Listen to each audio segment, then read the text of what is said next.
Hi, Assalamu alaikum. Welcome back to my YouTube channel Risna Diary.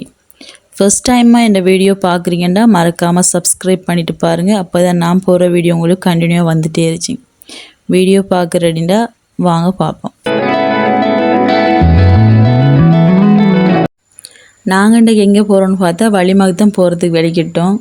போன வழியிலே கொஞ்சம் வெயில் இருந்ததில் ஒரு இடத்துல உட்காந்துட்டு போகணும். அதில் உட்காந்துட்டு அப்படியே வெளிக்கிட்டாச்சு. வெளிக்கிட்டு போனால் போகிற இடம் வழிமா நாங்கள் இறக்க கண்டின்னு சொல்லுவாங்க. அங்கே தான் போயிருந்தோம். போகிற வழி ஃபுல்லாக க்ரௌட்டாக இல்லை, வாகனமெல்லாம் இல்லை. ஃபுல்லாக கொஞ்சம் அங்கே அலைஞ்சல சைட் ஃபுல்லாக காடாகவே இருந்துச்சு, வயல் இருந்துச்சு. பார்க்குறதுக்கு எவ்வளோ அழகாக இருந்துச்சு.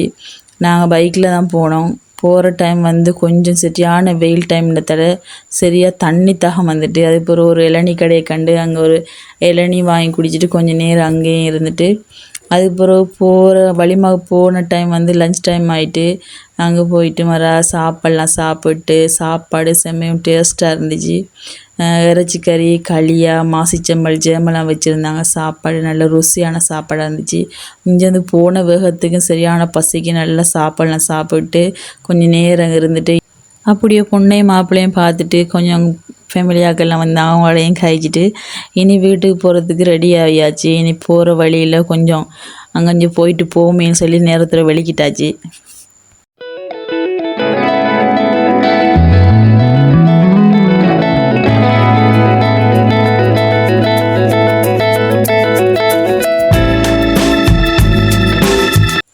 இனி நம்ம இடத்துக்கு வந்தாச்சு. வந்த உடனே ஒரு பீச் சைடில் நிப்பாட்டிட்டு அப்படியே சுட சுட வடையும் கொச்சிக்கம் வாங்கி சாப்பிட்டுட்டு கொஞ்சம் நேரம் காற்று வாங்கிட்டு பீச் காற்று அப்படியே ஐஸ்கிரீம் வாங்கி சாப்பிட்டு கொஞ்சம் நேரம் இருந்துட்டு வீட்டுக்கு வந்துட்டோம். இப்படி தான் எங்களோட போன பயணம் போணுச்சு. பிடிச்சிருந்தா வீடியோ லைக் பண்ணுங்கள், ஷேர் பண்ணுங்கள், கமெண்ட் பண்ணுங்கள். மறக்காமல் சப்ஸ்கிரைப் பண்ணிவிட்டு பாருங்கள். அடுத்த இன்ட்ரெஸ்டிங்கான ஒரு வீடியோவில் சந்திப்போம். பாய்.